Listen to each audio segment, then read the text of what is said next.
Hello student, मैं doctor Ajay Vishwakarma.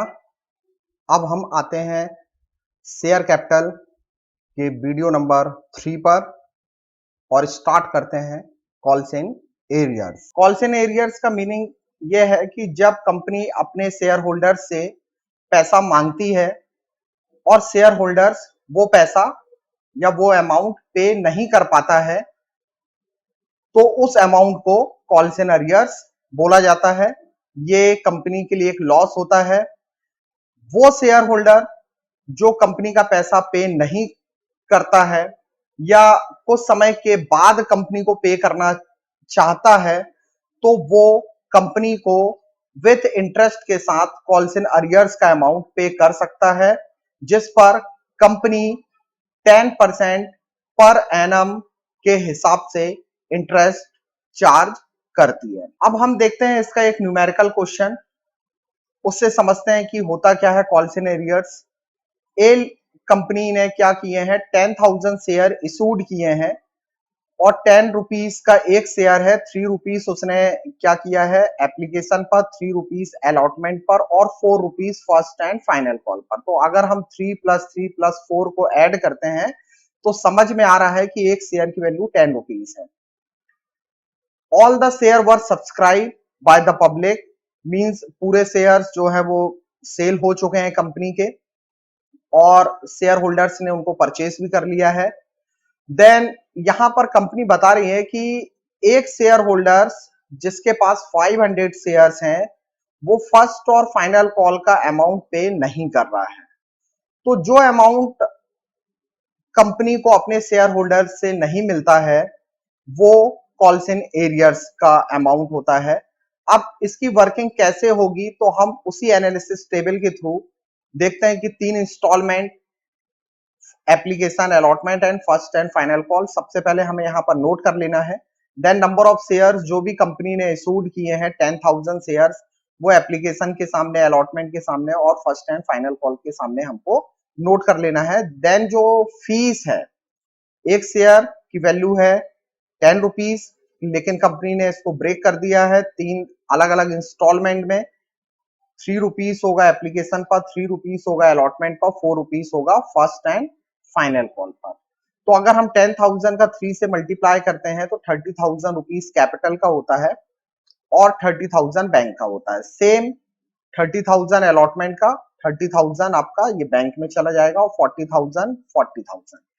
अब हम उस कंडीशन पर आते हैं जो कि कंपनी ने बताई है। कंपनी ने बोला है कि एक शेयर होल्डर है, हम उसको एक्स नाम दे रहे हैं, उसके बाद 500 शेयर्स हैं, उसने फर्स्ट और फाइनल कॉल का अमाउंट पे नहीं किया है। तो फर्स्ट एंड फाइनल कॉल की फीस एक शेयर पर कितनी है, 4 रुपीज है। तो 500 शेयर पर कितना अमाउंट हो गया, 2,000 रुपीज हो गया मल्टीप्लाई करने के बाद। तो हमने ये फर्स्ट एंड फाइनल कॉल के सामने क्यों लिखा है, क्योंकि वो इसी कॉल का पैसा कंपनी को पे नहीं कर रहा है और वो कितना अमाउंट हो रहा है, वो हो रहा है 2,000 रुपीज। उसने एप्लीकेशन का फीस, जनरली कंपनी ये एडवांस में लेती है, तो इस पर कभी भी कंपनी का बैड डेट नहीं होता है, इस पर कभी भी कंपनी को कॉल्स इन एरियर्स फेस नहीं करना पड़ता। हाँ, अलॉटमेंट के टाइम पैसा डूब सकता है, कॉल के समय पैसा डूब सकता है, तो इस क्वेश्चन में कॉल में पैसा डूब रहा है। तो 500 शेयर है और 4 रुपीज फीस है फर्स्ट एंड फाइनल कॉल की, तो मल्टीप्लाई करने के बाद ये 2,000 रुपीज आया। ये कंपनी को नहीं मिलेगा ये अमाउंट, तो 40,000 रुपीज कंपनी को टोटल मिलना चाहिए था फर्स्ट एंड फाइनल कॉल पर सब शेयर होल्डर से, लेकिन एक्स से 2,000 रुपए नहीं मिलेंगे, तो रिमेनिंग अमाउंट बाकी शेयर होल्डर से जो मिलेगा वो 38,000। तो कंपनी के लिए एक लॉस हुआ।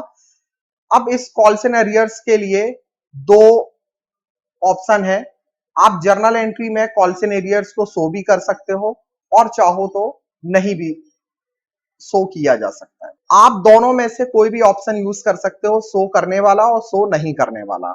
तो मैंने यहां पर शो किया हुआ है और शो नहीं करने वाला ऑप्शन भी हम देख लेंगे। तो फर्स्ट नंबर की एंट्री बैंक की है, तो बैंक क्या हो जाएगा, डेबिट हो जाएगा 30,000 रुपीज से और क्रेडिट क्या हो जाएगा, एप्लीकेशन 30,000 रुपीज से। तो एंट्री बन जाएगी bank account debit to share application account. Second entry capital से रिलेटेड है, कैपिटल क्या हो जाएगी, क्रेडिट हो जाएगी, डेबिट क्या हो जाएगा, एप्लीकेशन हो जाएगा। तो share application account debit to share capital 30,000। Third number share allotment account debit to share capital account हो जाएगा। फोर्थ नंबर हो जाएगा bank account debit to share allotment account. Fifth number पर आएगा share first and final call account debit to share capital account. और six number की जो entry है जो कॉल्स इन एरियर्स से रिलेटेड है, तो वो एंट्री हम पहले करते हैं। तो ये कंपनी के लिए 2,000 रुपीज का क्या है, लॉस है। ये एंट्री है बैंक से रिलेटेड, तो बैंक क्या हो जाएगा, डेबिट हो जाएगा।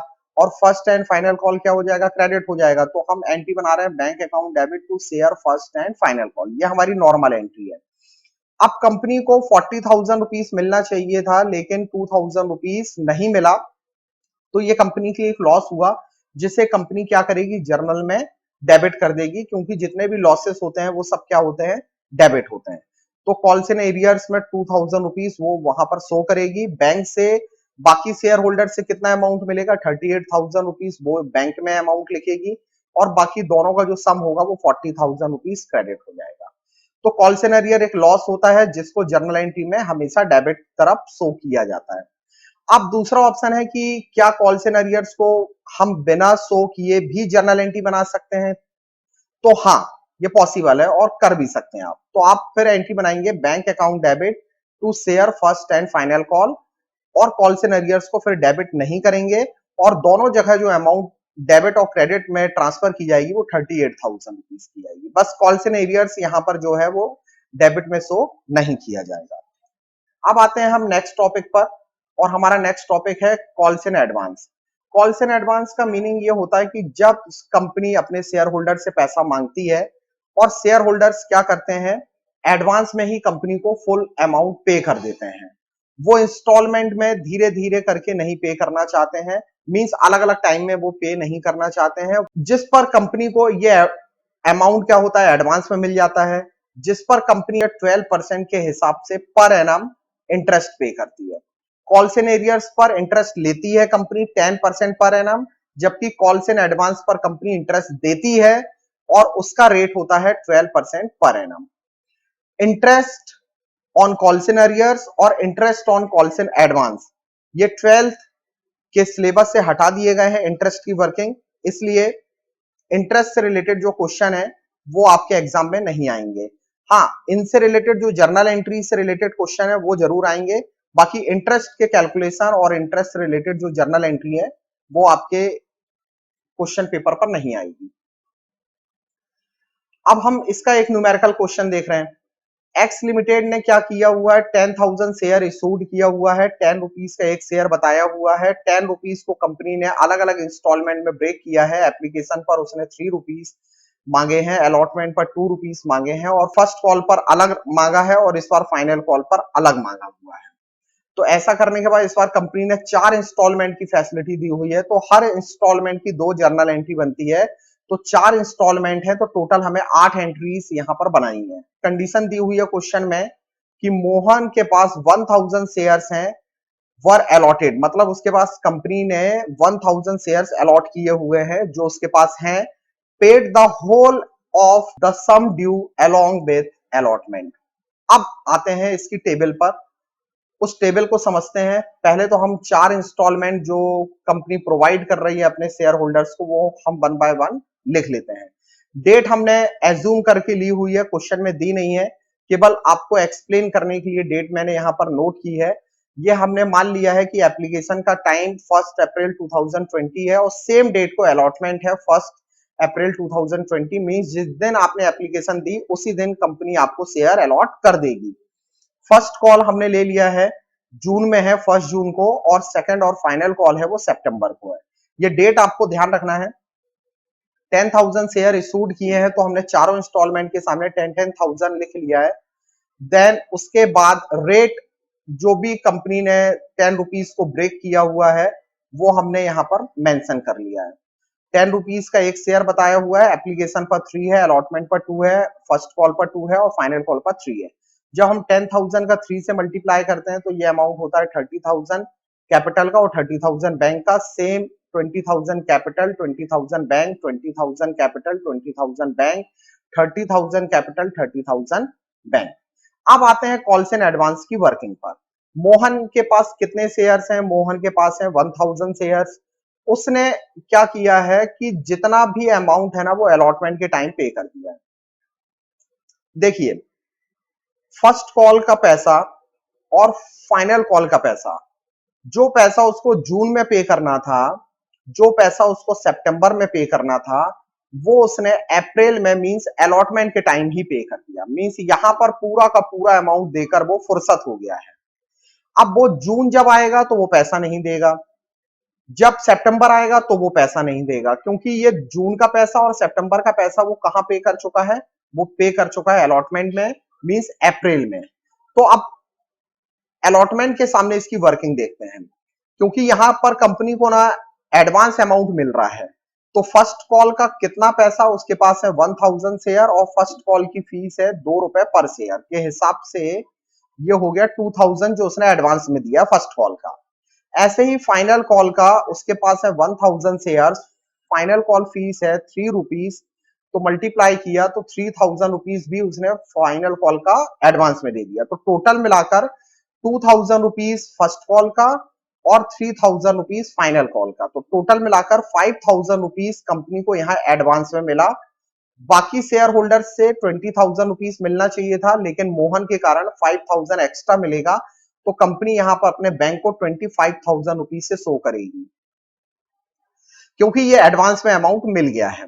लेकिन अब आते हैं जून में। जून में मींस फर्स्ट कॉल के टाइम, जब जून में टोटल शेयर होल्डर से कितना मिलना चाहिए था? 20,000 मिलना चाहिए था। लेकिन जब जून आएगा तो कितना शेयर है मोहन के पास? 1000 शेयर है, और उसने फर्स्ट कॉल का कितना अमाउंट? 2000 रुपीज एडवांस में पे किया है, तो वो 2000 रुपीज जून में पे नहीं करेगा। क्यों? क्योंकि ये अमाउंट ऑलरेडी वो ऊपर पे कर चुका है। तो जून के टाइम ये 2000 रुपीज है ना माइनस कॉल से एडवांस के नाम से कंपनी यहां पर शो करेगी, और अमाउंट कितना बैंक में दिखाएगी? 18,000।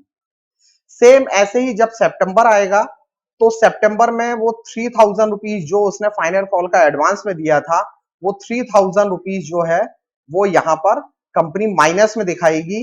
ये होगा माइनस कॉल्स इन एडवांस। एक होता है प्लस कॉल्स इन एडवांस, और फिर उसके बाद चलता है माइनस कॉल्स इन एडवांस। तो plus calls in advance company के लिए प्रॉफिट होता है। क्यों? क्योंकि कंपनी को एक्स्ट्रा पैसा मिल जाता है, एडवांस में अमाउंट मिल जाता है। लेकिन minus calls in advance company के लिए एक लॉस है कि अब अमाउंट नहीं मिलेगा। तो यहां पर कंपनी अपने बैंक को कितना? 27,000 रुपीज दिखाएगी। तो बस आपको जर्नल एंट्री बनाते समय ध्यान रखना है, कॉल्स एंड एडवांस की पूरी वर्किंग बैंक वाली एंट्री में होगी।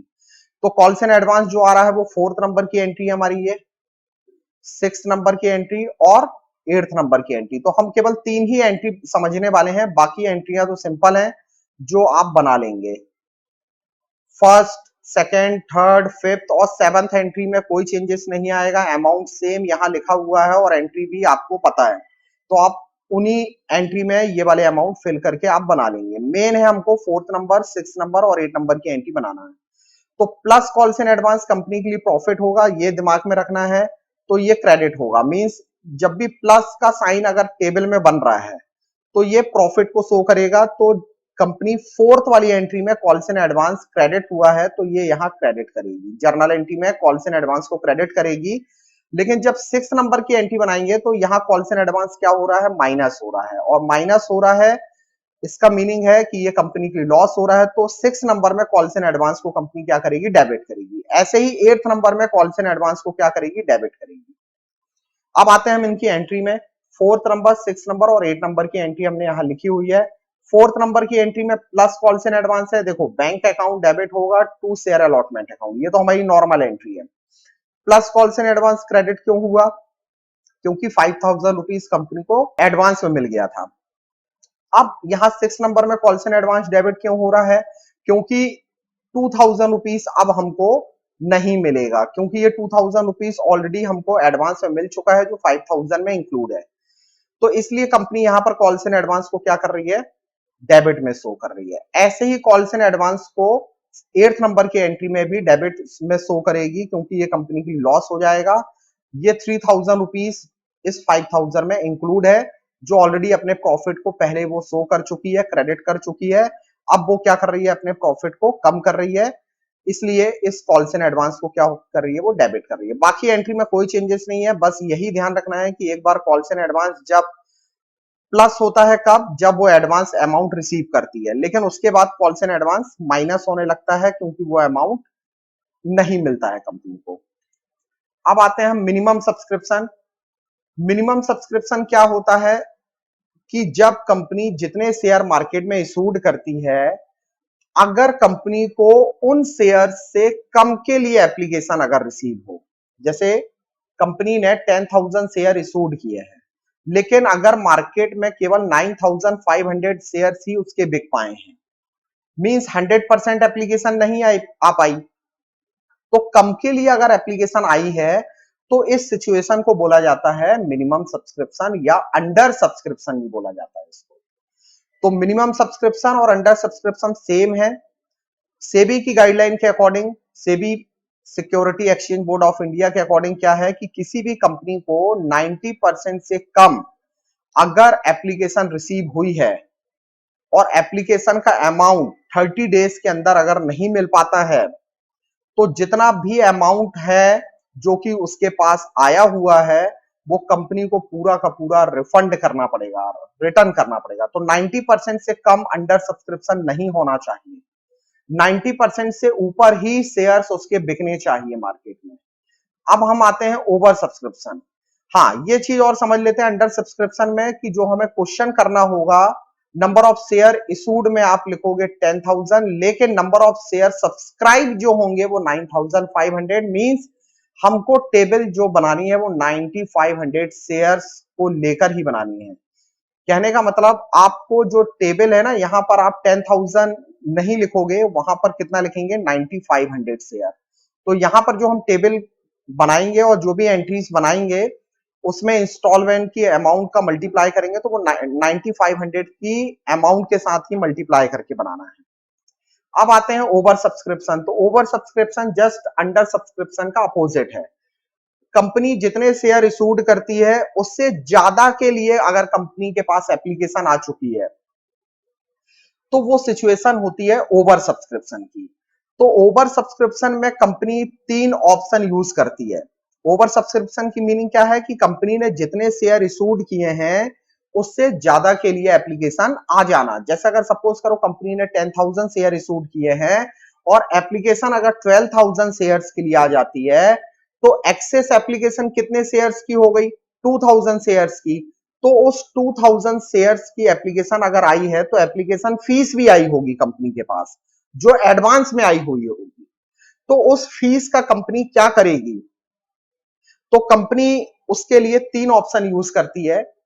फर्स्ट है कि जितना भी एक्सेस अमाउंट आया हुआ है, क्योंकि अगर 2,000 शेयर्स की एप्लीकेशन फीस ज्यादा आ चुकी है तो एप्लीकेशन फीस भी तो आई होगी। एप्लीकेशन फीस अगर मान लो कंपनी ने 3 रुपीज रखी है, तो कंपनी को यहां पर 6,000 रुपीज है ना मिल चुका है।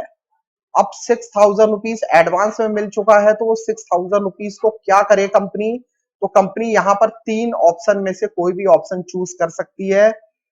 पहला कि ये 6,000 रुपीज जो एक्स्ट्रा आया है इसको वो पूरा का पूरा रिजेक्ट कर दे, मींस रिफंड कर दे या रिटर्न कर दे। पहला ऑप्शन होगा कि 6,000 रुपए का जो एडवांस अमाउंट आ चुका है, कंपनी ये पूरा पैसा उन शेयर होल्डर्स को लौटा दे। दूसरा है प्रोराटा अलॉटमेंट करे। अब प्रोराटा अलॉटमेंट का मतलब क्या होता है, इसको बोला जाता है प्रोपोर्शनेट अलॉटमेंट। अब इसकी वर्किंग है ना, आगे आपको मिलेगी, तब उसका पूरा डिटेल आपको समझाया जाएगा कि प्रोराटा अलॉटमेंट होता क्या है, कैसे इसको एडजस्ट किया जाता है। मींस कहने का यह है कि 6,000 रुपीज का अगर अमाउंट आ चुका है तो कंपनी इस अमाउंट को रिफंड नहीं करती है। वो प्रोराटा अलॉटमेंट मींस कम शेयर्स देकर उनको उस अमाउंट को एडजस्ट कर लेती है अलॉटमेंट में और कॉल में। कैसे एडजस्ट करेगी अलॉटमेंट में और कॉल में, ये आपको यहां समझ में नहीं आएगा। जब हम इसका न्यूमेरिकल क्वेश्चन करेंगे तब समझ में आ जाएगा कि कैसे इस एक्सेस अमाउंट को कंपनी अलॉटमेंट में और कॉल में एडजस्ट करती है। और थर्ड कंडीशन आती है दोनों को मर्ज करके, मींस कि 6,000 रुपए में से कंपनी चाहे तो 2,000 रुपीज क्या कर दे, रिफंड कर दे और 4,000 रुपीज को एडजस्ट कर ले। और एडजस्ट करने को ही प्रोराटा अलॉटमेंट बोला जाता है। उस कंडीशन में शेयर होल्डर्स को पूरे शेयर्स नहीं दिए जाते हैं, तो 2000 रुपीज रिफंड कर दे और 4000 जो बच रहा है उसको वो एडजस्ट कर ले, कहां पर, अलॉटमेंट में एंड कॉल में। पहला अगर ऑप्शन कंपनी यूज कर रही है कि जो 6000 रुपीज एक्सेस आया हुआ है इसको कंपनी रिफंड कर रही है, तो कंपनी की जर्नल एंट्री में क्या चेंजेस आएगा, ये ध्यान रखना। ओवर सब्सक्रिप्शन का पूरा चेंजेस जो है नंबर 2 नंबर की जो एंट्री हम बनाते हैं, जो हमारी कैपिटल से रिलेटेड एंट्री होती है, उसी एंट्री में ही पूरा का पूरा चेंजेस किया जाता है। जो हमारी 2 नंबर की एंट्री है वो है share application account debit to share capital, ये हमारी एंट्री है। अगर कंपनी ने ये 6000 रुपीज रिफंड कर दिए हैं तो बस आपको इसी एंट्री में ना बैंक को और क्रेडिट करना है और वहां अमाउंट लिख देना है 6000। अगर रिफंड किया है पूरा का पूरा 6000 रुपीज तो ये समझ जाना कि आपको बैंक से क्रेडिट करना है उतना अमाउंट जितना रिफंड किया गया है। एंट्री जो आपकी नॉर्मल एंट्री बनती है आप वही एंट्री ही बनाएंगे। सेकंड ऑप्शन में आते हैं, कंपनी 6000 रुपीज को रिफंड नहीं करेगी, वो पैसा कहां एडजस्ट करेगी, वो पैसा एडजस्ट करेगी कहां, अलॉटमेंट में और कॉल्स में, मींस फर्स्ट कॉल और फाइनल कॉल। तो अगर पैसा रिफंड किया है तो बैंक आएगा, और अगर पैसा रिफंड नहीं किया है तो जहां एडजस्ट किया है, अलॉटमेंट में एडजस्ट किया तो अलॉटमेंट का नाम आएगा, और अगर कॉल में पैसा एडजस्ट हुआ है तो कॉल्स एंड एडवांस का नाम आएगा। एंट्री वही है, share application account debit to share capital, आपकी जो नॉर्मल एंट्री है बस वही लिखनी है, बस उसी में आपको क्रेडिट करना है जो पैसा कंपनी को एक्स्ट्रा मिल चुका है। अगर उसको अलॉटमेंट में एडजस्ट किया है तो अलॉटमेंट में लिख देना है, कॉल पर पहुंचे हैं तो कॉल्स एंड एडवांस के नाम से लिख देना है। और थर्ड ऑप्शन है कि कुछ पैसा रिफंड कर दिया, जैसे 2000 रुपीज रिफंड कर दिए तो 2000 रुपीज बैंक में लिख देंगे, और अगर सपोज करो 4000 रुपीज पूरा का पूरा अलॉटमेंट में एडजस्ट किया है तो 4000 रुपीज अलॉटमेंट में लिख देंगे, और अगर कॉल तक गए हैं तो फिर कॉल में एडजस्ट होगा। लेकिन हमने ये एज्यूम कर लिया कि 2000 रुपीज क्या किया उन्होंने, बैंक से रिफंड कर दिया, और बाकी जो 4000 बचा है वो अलॉटमेंट में एडजस्ट कर लेंगे। बाकी अभी कॉल तक वो नहीं पहुंचे हैं, अगर कॉल पर पहुंचेंगे तो टू कॉल्स एंड एडवांस के नाम से आ जाएगा। बाकी एंट्री वही है आपकी, share application account debit to share capital. अब हम आते हैं इसके न्यूमेरिकल क्वेश्चन पर, उसको सॉल्व करने के लिए पहले इसको और अच्छे से समझ लेते हैं। So the share can be allotted by the company by any of following three alternative, जो आपको समझाए हैं बस वही ऑल्टरनेटिव यहां पर थोड़ा सा डिटेल में है। जैसे पहला क्या था, रिजेक्शन ऑफ एक्सेस एप्लीकेशन, जो भी कंपनी ने शेयर इशूड किए हैं उनका पूरा का पूरा पैसा क्या करे, कंपनी रिजेक्ट कर दे। जैसे 20,000 शेयर्स के लिए एप्लीकेशन कंपनी ने इशूड किए, लेकिन एप्लीकेशन कितनी आ चुकी है, 30,000 शेयर्स के लिए आ चुकी है, तो 10,000 शेयर्स का अमाउंट कंपनी के पास ज्यादा आ चुका होगा। तो 10,000 शेयर्स का अमाउंट जब ज्यादा आ चुका होगा तो ये अमाउंट कंपनी क्या करेगी, ये अमाउंट कंपनी पहले ऑप्शन में रिजेक्ट कर रही है, मतलब रिफंड कर रही है। दूसरा ऑप्शन क्या है कि प्रोराटा अलॉटमेंट कर दे। प्रोराटा अलॉटमेंट का मतलब होता है प्रोपोर्शनेट अलॉटमेंट, कहने का मतलब अब यहां पर उस एग्जांपल के थ्रू समझते हैं कि कंपनी ने कितने शेयर इशूड किए 20,000, लेकिन एप्लीकेशन कितनी आ चुकी है 30,000, तो कितने एक्सेस आ चुके हैं शेयर्स, 10,000 शेयर्स की डिमांड एक्सेस आ चुकी है। तो कंपनी क्या कर रही है, 30,000 एप्लीकेंट्स को कितने के बदले कितने शेयर्स देगी। तो 20,000 शेयर्स हैं कंपनी के पास और कंपनी के पास एप्लीकेशन आ चुकी है 30,000, तो उस कंडीशन में कंपनी क्या करेगी, उस कंडीशन में क्या पूरे शेयर होल्डर्स को पूरे शेयर्स मिल पाएंगे, नहीं, क्योंकि कंपनी के पास ऑलरेडी 20,000 शेयर्स हैं और एप्लीकेशन आ चुकी है 30,000 शेयर्स की, मींस 10,000 शेयर्स की एप्लीकेशन ज्यादा आ चुकी है। तो कंपनी को ऐसी सिचुएशन में क्या करना पड़ेगा, 20,000 शेयर्स हैं कंपनी के पास और एप्लीकेशन आ चुकी है कितनी, 30,000 शेयर्स, तो कंपनी को इस कंडीशन में 3 शेयर्स के बदले 2 शेयर्स अलॉट करने पड़ेंगे, क्योंकि एक्सेस एप्लीकेशन आई हुई है। तो 3 शेयर्स के बदले कंपनी क्या करेगी, 2 शेयर्स अलॉट करेगी। ये होता है प्रोराटा अलॉटमेंट। और अगर ये अच्छे से समझ में नहीं आया है तो जब हम इसका न्यूमेरिकल क्वेश्चन करेंगे तो उसमें ये बिल्कुल क्लियर हो जाएगा कि कैसे प्रोराटा अलॉटमेंट होता है। थर्ड क्या है? रिजेक्शन और प्रोराटा अलॉटमेंट, कि कुछ रिजेक्ट कर दे और कुछ को प्रोराटा अलॉटमेंट। जैसे कितने 20,000 शेयर्स, उसी एग्जांपल को हम सॉल्व कर रहे हैं कि 20,000 शेयर हमने इशूड किए हैं और एप्लीकेशन आ चुकी है 30,000 शेयर्स की। तो हमने यहां तीन कैटेगरी बना ली, कंपनी ने तीन कैटेगरी बनाकर दी है हमको कि 5,000 जो भी एप्लीकेंट्स जिन्होंने कंपनी को 5,000 शेयर्स बोला था कि मुझे आपकी कंपनी के 5,000 शेयर्स चाहिए, तो कंपनी ने इनको मना कर दिया। मना कर दिया मींस कि हम एक भी शेयर्स आपको नहीं दे पाएंगे। तो अब इन्होंने एप्लीकेशन तो दी है कि 5,000 शेयर्स चाहिए, तो एप्लीकेशन फीस भी दी होगी। और अगर हम मान लें कि एप्लीकेशन फीस है 3 रुपीज पर शेयर, तो इन्होंने कंपनी को 15,000 रुपीज तो एडवांस में दे दिए होंगे ना। तो कंपनी जब इनको एक भी शेयर्स नहीं दे रही है, नेल का मतलब है एक भी शेयर्स नहीं दे रही है, तो इनका 15,000 रुपीज कंपनी के पास डिपॉजिट है, तो कंपनी को यह अमाउंट है ना क्या करना पड़ेगा? रिफंड करना पड़ेगा। इसलिए ये हमारा रिजेक्शन हुआ। अब आते हैं प्रोराटा अलॉटमेंट में। तो प्रोराटा अलॉटमेंट में एक होता है प्रोपोर्शनेट अलॉटमेंट और दूसरा होता है फुल अलॉटमेंट। तो अब सेकंड एप्लीकेंट्स को देखते हैं। ये मान लेते हैं ए है, ए शेयर होल्डर जिसने कंपनी को 5,000 शेयर्स के लिए एप्लीकेशन दिया था, कंपनी ने उसको एक भी शेयर्स नहीं दिए, तो इसने एप्लीकेशन फीस जो 3 रुपए हमने एज्यूम की हुई है इंटू 5,000 से मल्टीप्लाई करने के बाद इसका अमाउंट आता है 15,000 रुपीज, जो कंपनी के पास एडवांस में जमा है। तो कंपनी को ये 15,000 रुपीज रिफंड करना पड़ेगा। अब बी दूसरा शेयर होल्डर है, इसने कंपनी को बोला था कि मुझे 10,000 शेयर्स चाहिए, तो कंपनी ने इसको पूरे 10,000 शेयर्स दे दिए। मींस कि जितने इसने बोले थे कंपनी ने उतने शेयर्स इसको दे दिए। ये हुआ फुल अलॉटमेंट। फुल अलॉटमेंट का मीनिंग जितने शेयर होल्डर्स मांगता है, अगर कंपनी उसको उतने शेयर्स प्रोवाइड कर देती है, तो उस सिचुएशन को बोला जाता है फुल अलॉटमेंट। अब आते हैं थर्ड सी। सी एक शेयर होल्डर है, इसने बोला कंपनी को कि मुझे कितने शेयर चाहिए? 15,000 शेयर चाहिए, लेकिन कंपनी ऑलरेडी 10,000 शेयर्स किसको दे चुकी है? बी को दे चुकी है। तो अब 20,000 शेयर्स में से कंपनी ऑलरेडी 10,000 शेयर्स किसको दे चुकी है? बी को। तो बचे हुए शेयर्स कितने हैं कंपनी के पास? 10,000 शेयर्स। तो 15,000 शेयर्स उसने बोले थे कि मुझे चाहिए, लेकिन कंपनी उसको मैक्सिमम कितने शेयर्स दे सकती है? 10,000 शेयर्स। आप देखोगे जब इनका टोटल, तो इनका टोटल जब हम करेंगे तो ये आएगा 30,000, मींस टोटल एप्लीकेशन जो आई है, लेकिन कंपनी कितने शेयर अलॉट कर रही है?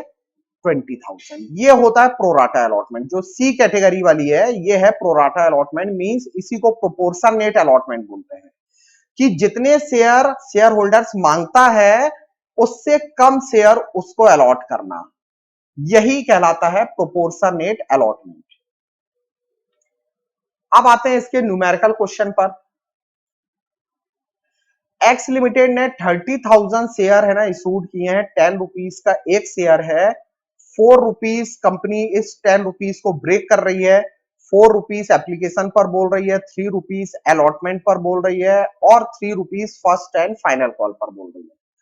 तो ऐसा करने के बाद हमने 3 इंस्टॉलमेंट यहां पर लिख लेना है।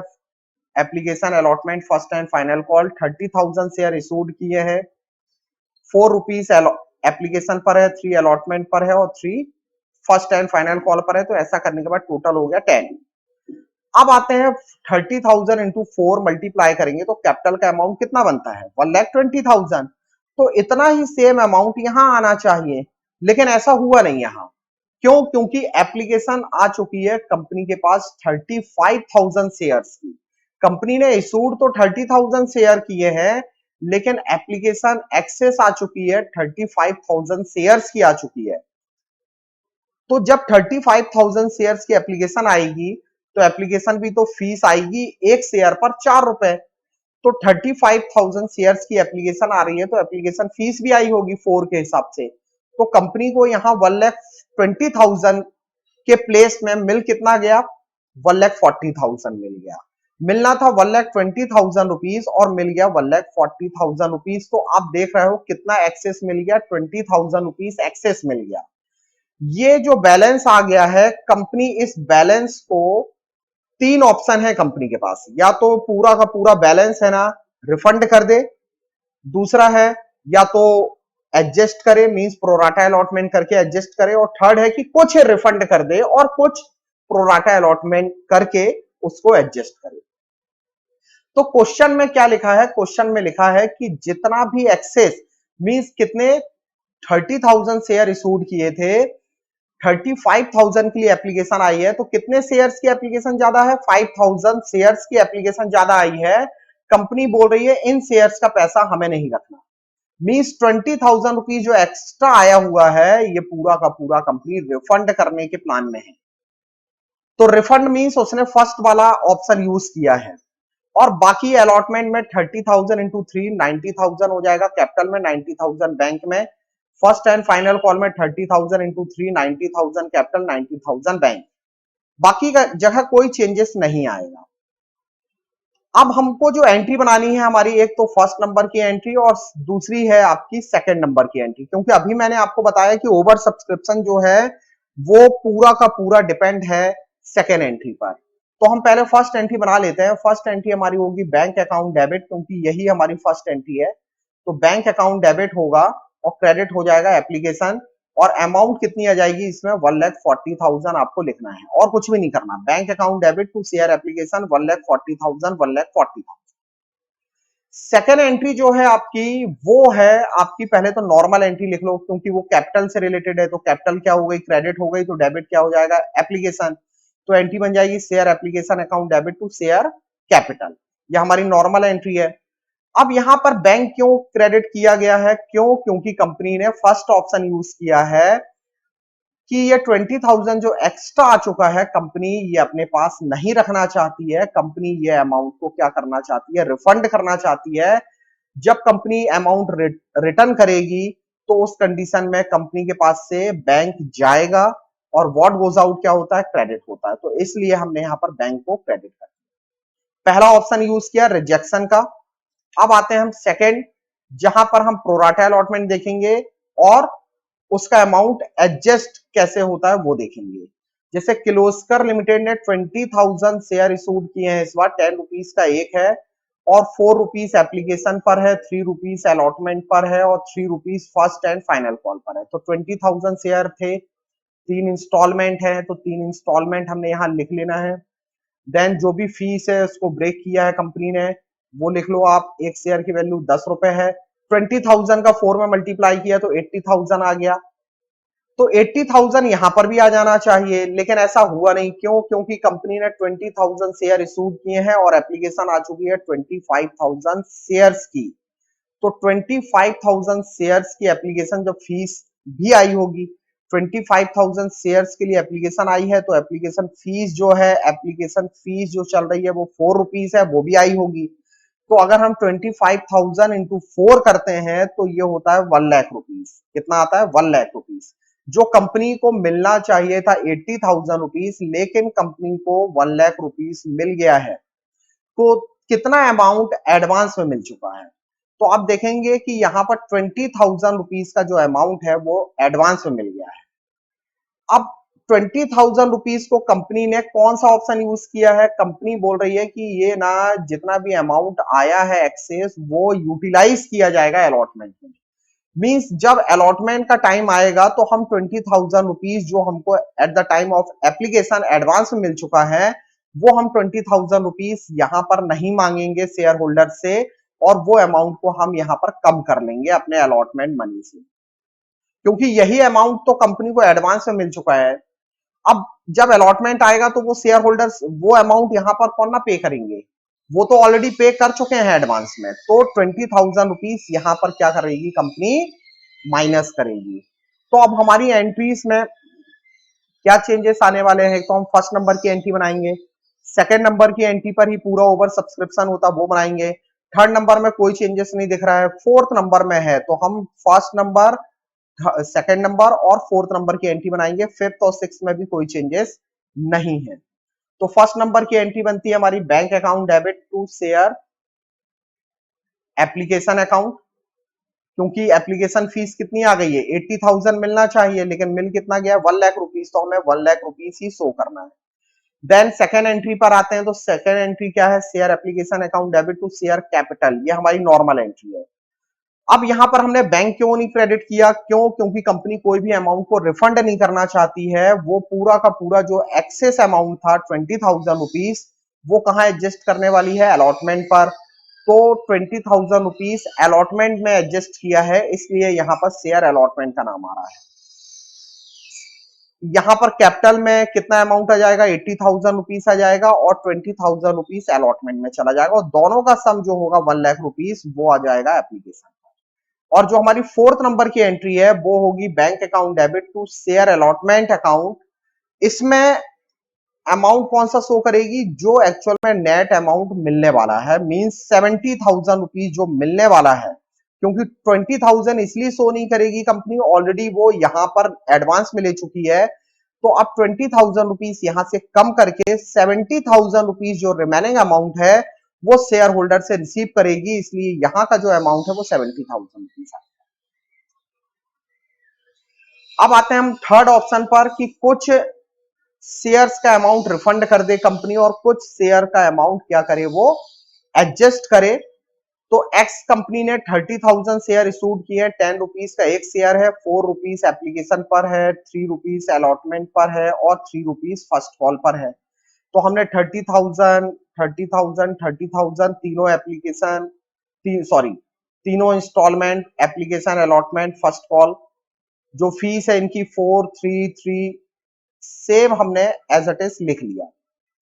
अब हम मल्टीप्लाई करते हैं 30,000 इंटू 4 इक्वल टू 1,20,000, तो इतना ही अमाउंट यहां पर आना चाहिए, लेकिन ऐसा हुआ नहीं। क्यों, क्योंकि फिर वही एक्सेस एप्लीकेशन आई है 35,000 शेयर्स, तो एप्लीकेशन फीस भी आई होगी, और एप्लीकेशन फीस कितनी है 4 रुपीस है। तो 35,000 shares into 4 rupees application fees है, जो कि कंपनी ने एडवांस ली होगी। तो ऐसा करने के बाद कंपनी के पास 1,40,000 रुपीस एक्सेस आ गया। तो कितना अमाउंट एक्सेस आ गया, 20,000 रुपीस का अमाउंट एक्सेस आ गया। अब कंपनी ने क्या किया है कि रिजेक्ट कर दिए हैं 1,000 शेयर्स। आप देखो 30,000 शेयर इशूड किए थे, 35,000 के लिए एप्लीकेशन आई है, तो कितने एक्सेस शेयर्स के लिए एप्लीकेशन आई है, वो आई है 5,000 शेयर्स के लिए, जिसमें से कंपनी ने 1,000 शेयर्स क्या कर दिए हैं, रिजेक्ट कर दिए हैं 1,000 शेयर्स। तो 1,000 शेयर्स और एप्लीकेशन फीस क्या चल रही है, एक शेयर पर 4, तो 1,000 शेयर इंटू 4 किया तो 4,000 रुपीस कंपनी को रिफंड करने पड़ेंगे। तो 20,000 रुपीस में से 4,000 रिफंड कर दिए, तो बाकी कितना बच रहा है 16,000 रुपीस, तो वो कंपनी रिफंड नहीं करेगी। ये पैसा एडवांस में लेकर रखा हुआ है कंपनी ने, जब अलॉटमेंट आएगा तो 16,000 रुपीस वो क्या कर देगी, कम कर देगी, अपने शेयर होल्डर से नहीं मांगेगी। तो अब हम देखते हैं 30,000 इंटू 3 इक्वल टू 90,000, ये हुआ 90,000 ये, लेकिन इसमें 16,000 रुपीस क्या करेगी कंपनी, एडजस्ट कर देगी, मींस माइनस कर देगी। तो यहां पर कंपनी को जो नेट अमाउंट मिलेगा वो मिलेगा 74,000 रुपीस, और बाकी फर्स्ट एंड फाइनल कॉल पर 90,000 आ जाएगा, कोई भी चेंजेस नहीं आएगा। अब हम आते हैं इसकी जर्नल एंट्री में। हमें एंट्री बनानी है फर्स्ट नंबर, सेकंड नंबर पर पूरा ओवर सब्सक्रिप्शन बेस्ड होता है, तो सेकंड बनाएंगे ही बनाएंगे, और इसके बाद लास्ट फोर्थ नंबर की एंट्री बनाएंगे। बाकी थर्ड नंबर की एंट्री, फिफ्थ नंबर की एंट्री, और जो आपकी लास्ट है सिक्स नंबर की एंट्री, बिल्कुल सिंपल है। तो हम आते हैं फर्स्ट नंबर की एंट्री पर, bank account debit to share application account, जो हमारी नॉर्मल एंट्री है। हमें मिलना चाहिए था 1,20,000, लेकिन 1,40,000 मिल गया है, तो 1,40,000 आपको यहां लिखना है। सेकेंड हमारी नॉर्मल एंट्री है share application account debit to share capital, ये हमारी नॉर्मल एंट्री थी। बस इसी में कंपनी ने क्या किया है, अमाउंट रिफंड किया है, तो अमाउंट रिफंड करेगी तो कंपनी के पास से बैंक जाएगा। कितना अमाउंट रिफंड किया है 4,000, तो वो बैंक के कॉलम में आ जाएगा, बैंक में चला जाएगा और बाकी 16,000 रुपीज का अमाउंट जो है वो कहां एडजस्ट कर रही है, अलॉटमेंट में, तो वो अमाउंट आ जाएगा अलॉटमेंट में। और बाकी कैपिटल का अमाउंट कितना है, 1,20,000 है, तो ये तीनों का जो टोटल है वो आ जाएगा किसमें, वो आ जाएगा शेयर एप्लीकेशन में। अब देखो ये कैपिटल का अमाउंट है 1,20,000 रुपीज, तो कैपिटल में चला गया, ये आ गया कैपिटल में।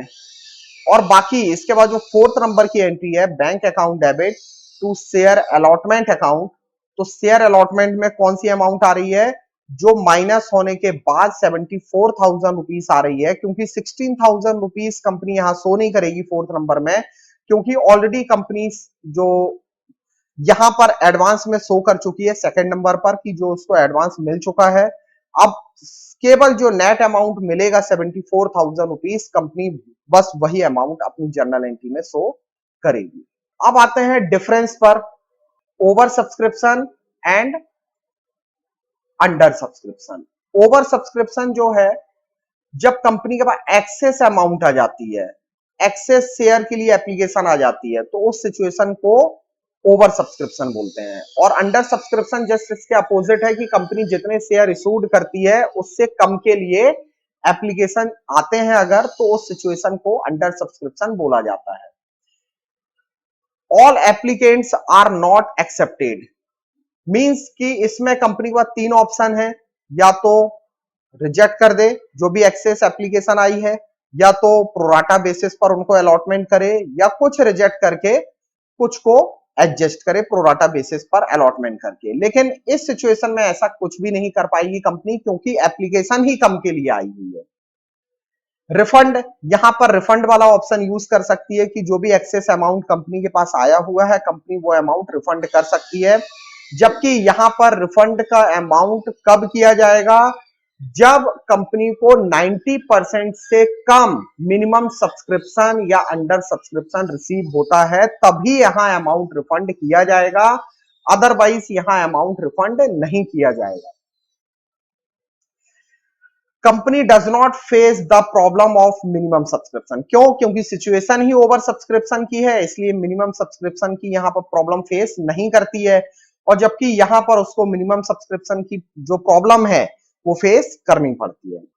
अब आते हैं, हमारा जो नेक्स्ट टॉपिक है वो है share, issue of share for consideration other than cash. बहुत इंपॉर्टेंट टॉपिक है। इसका मीनिंग ये होता है कि जब कंपनी मार्केट से किसी दूसरी कंपनी से कोई एसेट्स परचेज करती है, या किसी दूसरी कंपनी का कोई रनिंग बिजनेस परचेज करती है, और उसके बिहाफ में कंपनी उस वेंडर को खुद के शेयर्स इशूड करती है, जिसे issue of shares for consideration other than cash बोला गया है।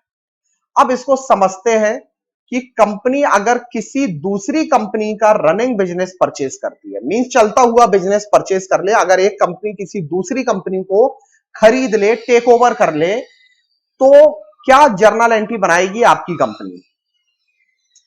तो आपकी कंपनी जितनी भी एसेट्स उस कंपनी की खरीद रही है, वो एसेट्स को वन बाय वन डेबिट करेगी, क्योंकि वो पूरी एसेट्स कंपनी के पास आएगी। फिर जितनी भी लाइबिलिटी उसने ली हुई है, कौन सी, जो एक्सटर्नल लाइबिलिटी होती हैं, वो क्रेडिट होंगी वन बाय वन। अगर एसेट्स का अमाउंट ज्यादा है किससे, लाइबिलिटी से, और जो अमाउंट वेंडर को पे किया गया है, तो जो डिफरेंस अमाउंट होगा वो होगा गुडविल। इसको अभी एग्जांपल के थ्रू आगे बहुत अच्छे से समझाया गया है कि गुडविल कैसे कैलकुलेट होती है और कैपिटल रिजर्व कैसे कैलकुलेट होता है।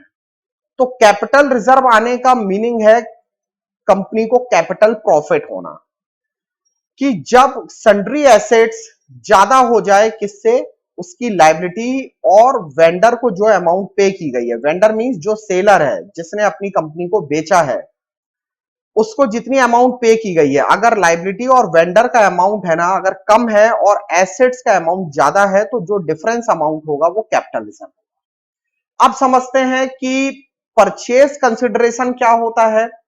अगर ये एंट्री आपको समझ में यहां नहीं आई है तो आगे हमने बहुत अच्छे से इसको समझाया हुआ है, वहां देखेंगे तो ये एंट्री बिल्कुल क्लियर हो जाएगी आपको। परचेज कंसिडरेशन की बात करते हैं। परचेज कंसिडरेशन मींस क्या होता है कि जब कोई कंपनी किसी दूसरी कंपनी को परचेज करती है या जब कोई कंपनी किसी एसेट्स को परचेज करती है तो उस वेंडर को जो भी अमाउंट पे करने का प्रॉमिस करती है उस अमाउंट को परचेज कंसिडरेशन बोला जाता है। अब आते हैं नेट एसेट्स क्या होती है। तो नेट एसेट्स का मतलब होता है total assets minus external liability equal to net assets. अब एग्जांपल के थ्रू समझते हैं तो ये बिल्कुल क्लियर हो जाएगा आपको ये topic. Suppose AB limited wishes to purchase the business of X Y Z limited. Suppose करो ये आपकी कंपनी है एबी लिमिटेड और एक्स बाई जेड लिमिटेड जो है आपकी कॉम्पिटिटर कंपनी है। आप इसके बिजनेस को परचेज करना चाहते हो, टेक ओवर करना चाहते हो, तो आपने टेक ओवर कर भी लिया है और ये पता चल रहा है कि आपने उसकी जो एसेट्स ये सब ले ली हैं, आपने इस प्राइस पर आपने एसेट्स को टेक ओवर कर लिया है। तो टोटल 41 लाख रुपीस की एसेट्स आपने ले ली है। अब जब एसेट्स ली है तो आपको एक्सटर्नल लायबिलिटीज भी लेनी पड़ेगी। तो एक्सटर्नल लायबिलिटीज को माइनस करने के बाद, क्योंकि आपको इन लायबिलिटीज का पेमेंट तो करना ही पड़ेगा, तो 41 लाख रुपीस की एसेट्स को टेक ओवर किया है जिसमें से 6 लाख रुपीस की आपने लायबिलिटी पे कर दी है। तो उस कंपनी की नेट एसेट्स 35 लाख रुपीस की बन रही है। लेकिन आप उसको कितने में परचेज करना चाहते हो? आप उसको 40 लाख रुपीस में परचेज करना चाहते हो। आपने एक्स वाई जेड लिमिटेड को प्रॉमिस करके बोल दिया है कि हम आपको 40 लाख रुपीस देने वाले हैं, जबकि उस कंपनी की नेट एसेट्स आपके हाथों में कितने की लगी है? केवल 35 लाख रुपीस की लगी है। तो 40 लाख रुपीस आप दे रहे हो, ये आपका परचेज कंसिडरेशन हुआ जो आपने प्रॉमिस किया है सामने वाली कंपनी को, और नेट एसेट्स सामने वाली कंपनी की कितने रुपए की वैल्यू की गई है? वो है 35 लाख रुपीस की जो आपने ली है। तो आप उसको एक्स्ट्रा अमाउंट क्यों पे कर रहे हो? वो एक्स्ट्रा अमाउंट पे किया गया है गुडविल के नाम से। तो ये ध्यान रखना है कि जब आप किसी दूसरी कंपनी को किसी प्राइस पर टेक ओवर करते हो और अगर उसकी नेट एसेट्स उस प्राइस से कम होती है तो आप जो एक्सेस अमाउंट पे करते हो वो होता है गुडविल। तो गुडविल का फॉर्मूला क्या बना? Purchase consideration minus net assets. अब आते हैं कैपिटल रिजर्व के लिए एग्जांपल पर। आपने एबी लिमिटेड की नेट एसेट्स कितने में टेक ओवर की है? 35 लाख रुपीस, मतलब पूरी एसेट्स और उसमें से लायबिलिटी का पेमेंट करने के बाद 35 लाख रुपीस की एसेट्स आपके हाथों में आई है। जबकि आप उसको कितने रुपए में परचेज करना चाहते हो? 20 लाख रुपीस में आप उसको परचेज करना चाहते हो, कि जैसा क्वेश्चन में दिया हुआ है 20 लाख रुपीस में आप उसको प्रॉमिस कर चुके हो कि केवल हम 20 लाख रुपीस से 1 रुपए ज्यादा नहीं देंगे आपको। तो 20 लाख रुपीस परचेज कंसिडरेशन हुआ जो कि आपने प्रॉमिस किया है, और जबकि आपने उस कंपनी की नेट एसेट्स को कितने में टेक ओवर कर लिया? 35 लाख रुपीस की नेट एसेट्स आपके पास आ चुकी है और आपको देने पड़े हैं मात्र 20 लाख रुपीस। तो 15 लाख का आपको कैपिटल प्रॉफिट हुआ और यही कैपिटल प्रॉफिट है कैपिटल रिजर्व। ठीक, अब आते हैं इसके बाद परचेज कंसिडरेशन। तो आपको समझ में आ गया होगा कि जो प्रॉमिस करते हैं हम उस वेंडर कंपनी को पे करने के लिए, उसी को परचेज कंसिडरेशन बोला जाता है। तो अब बिजनेस तो हमने परचेज कर लिया, अब वेंडर को हमें क्या करना है? पैसा देना है। हमने बिजनेस परचेज कर लिया तो हम उसको पेमेंट या तो कैश के थ्रू भी कर सकते हैं, चेक के थ्रू भी कर सकते हैं, या बिल के थ्रू भी आप उसको पे कर सकते हो। तो उस कंडीशन में वेंडर क्या हो जाएगा? रिसीवर हो जाएगा, इसलिए वो डेबिट हो जाएगा, और व्हाट गोज आउट ये सब क्रेडिट हो जाएगी। अगर पेमेंट है ना कैश में, बैंक में या बिल्स पेबल के थ्रू किया गया है कुछ पार्ट का पेमेंट। अब इसके बाद थर्ड नंबर की जो एंट्री है, बाकी जो पार्ट बचा हुआ है, कि सपोज करो आपने 40 लाख रुपीस में खरीदा था लेकिन उसको 10 लाख रुपीस कैश में दिए हैं और बाकी जो 30 लाख बच रहा है उसके लिए आप अपनी कंपनी के शेयर्स दे रहे हो उस वेंडर को, और वो शेयर्स लेने के लिए भी तैयार हो चुका है। तो शेयर्स को हम कितनी कंडीशन में इशूड कर सकते हैं? दो कंडीशन में, क्योंकि डिस्काउंट की कंडीशन बंद हो चुकी है। केवल दो ही कंडीशन में शेयर इशूड किए जा सकते हैं एट पार पर। 10 रुपए का शेयर 10 रुपए में वेंडर को दिया जा सकता है, या 10 रुपए का शेयर वेंडर को 11 रुपए में पे किया जा सकता है। तो ये प्रीमियम की सिचुएशन होती है। तो अगर हम वेंडर कंपनी को शेयर दे रहे हैं खुद की कंपनी के एट पार पर, तो वेंडर्स अकाउंट डेबिट हो जाएगा to share capital account credit हो जाएगा। और अगर हमने वेंडर कंपनी को शेयर्स दिए हैं वो भी प्रीमियम वाली कंडीशन पर, तो वेंडर डेबिट हो जाएगा टू शेयर कैपिटल क्रेडिट हो जाएगा टू एसपीआर, क्योंकि ये कंपनी के लिए प्रॉफिट होगा, सिक्योरिटी प्रीमियम रिजर्व में क्रेडिट हो जाएगा। क्यों? क्योंकि कंपनी का एक शेयर 10 रुपए का है लेकिन वेंडर को 11 रुपए में पड़ रहा है, तो कंपनी को 1 रुपए पर शेयर क्या होने वाला है? प्रॉफिट होने वाला है। जितने भी प्रॉफिट होते हैं वो सब क्रेडिट हो जाते हैं। अब हमें ये कैलकुलेट करना पड़ता है कि हमने अगर उसको 40 लाख रुपीस में परचेस किया है, तो उस 40 लाख रुपीस में से अगर हमने 10 लाख रुपीस कैश में दे दिए हैं, तो रिमेनिंग अमाउंट कितना बच रहा है? 30 लाख। तो उस 30 लाख रुपीस के लिए हमें अपनी कंपनी के कितने शेयर्स देने पड़ेंगे?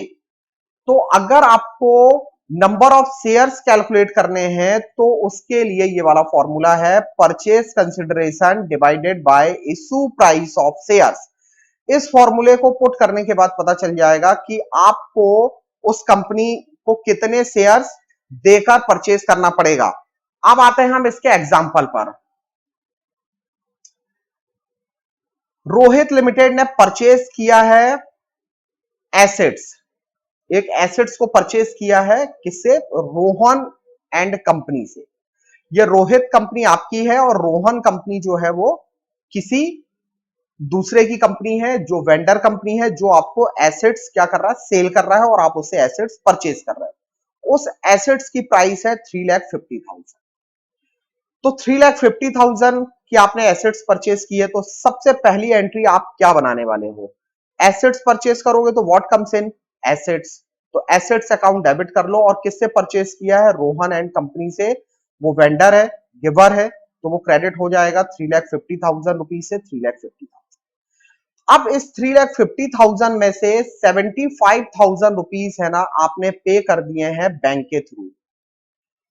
तो रोहन को 75,000 रुपीज का आपने चेक दे दिया है, तो रोहन एंड कंपनी रिसीवर हो गई, वो डेबिट हो गई 75,000 रुपीज से, टू बैंक अकाउंट क्रेडिट हो जाएगा 75,000 रुपीज।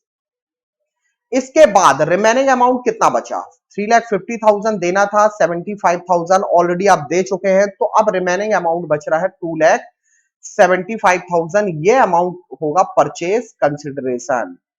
तो इस परचेज कंसिडरेशन के लिए आपको अपनी कंपनी के कितने शेयर्स उसको देने पड़ेंगे? तो आपकी कंपनी उसको शेयर्स इशूड कर रही है, और वो शेयर है इक्विटी शेयर, और एक शेयर की वैल्यू है 10 रुपीज, लेकिन 10% प्रीमियम पर आप दे रहे हो। तो 10 रुपीज का शेयर है और 10% प्रीमियम है, तो 10% जो कैलकुलेट होगा वो होगा 10 रुपीज का। तो 10 रुपीज का जब आप 10% कैलकुलेट करते हो तो आता है 1 रुपीज। तो 10 रुपीज का शेयर प्लस 1 करके 11 रुपए में रोहन एंड कंपनी को आप दोगे। तो 2,75,000 के बदले में 10 रुपीज का शेयर प्लस प्रीमियम मिलाकर 11 से अगर हम डिवाइड करते हैं, 11 से डिवाइड करते हैं, तो ये 25,000 आता है। और ये 25,000 शेयर्स हमें किसको पे करने पड़ेंगे? उस वेंडर को। तो रोहन एंड कंपनी रिसीवर हो गया, 2,75,000 रिमेनिंग अमाउंट है, देना है। हम इक्विटी शेयर कैपिटल दे रहे हैं उसको, कितने शेयर्स देने पड़ रहे हैं? 25,000। और शेयर की फेस वैल्यू क्या है? 10 के हिसाब से हमें कैपिटल में कितना पे करना पड़ेगा? 2,50,000 पे करना पड़ेगा। और जबकि एसपीआर के नाम से जो कंपनी को प्रॉफिट होगा वो 25,000 शेयर पर 1 रुपए पर शेयर का प्रॉफिट होगा, 25,000 वो एसपीआर में क्रेडिट करेगी। तो 2,75,000 रुपीज के बदले में कंपनी को केवल 2,50,000 रुपए के ही शेयर्स देने पड़े, बाकी 25,000 रुपीज कंपनी का बच गया, और ये कंपनी का एसपीआर हुआ और यही सिक्योरिटी प्रीमियम रिजर्व है, ये एक कैपिटल प्रॉफिट है जो कि कंपनी बैलेंस शीट में इस प्रॉफिट को शो करेगी। Thank you. अगर आपको वीडियो पसंद आया हो तो लाइक कीजिएगा और चैनल को सब्सक्राइब कीजिएगा।